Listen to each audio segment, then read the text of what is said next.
RMN du proton, comment utiliser la courbe d'intégration?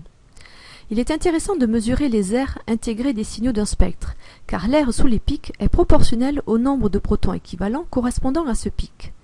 Le spectromètre est muni d'un dispositif qui permet de réaliser ce calcul. La courbe d'intégration apparaît sous forme de ligne droite horizontale tant qu'il n'y a pas d'absorption. À chaque fois qu'apparaît un signal, la ligne est décalée vers le haut d'une hauteur proportionnelle à l'aire du pic et donc au nombre des protons qui donnent lieu à ce signal. Ces hauteurs h doivent être mesurées à l'aide d'une règle directement sur le spectre. Le rapport des hauteurs h est alors égal au rapport du nombre de protons équivalents de chaque signal. La valeur de ce rapport doit être arrondie à un nombre entier.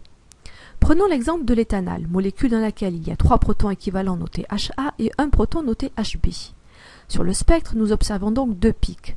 La courbe d'intégration présente deux paliers avec une hauteur H1 égale à 2,2 cm pour le pic 1 et une hauteur H2 égale à 0,7 cm pour le pic 2. Calculons le rapport H1 sur H2, égal ici à 3,1, soit environ 3 en arrondissant au nombre entier.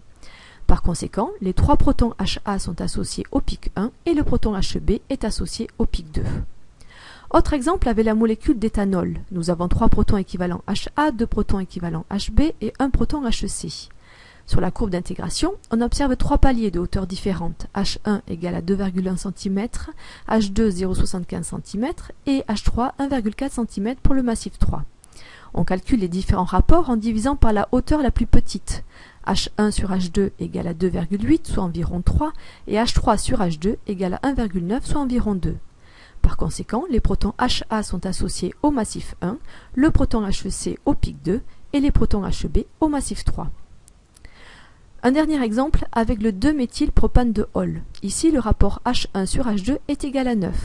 D'après la molécule, il y a bien un groupe de 9 protons équivalents et un proton isolé.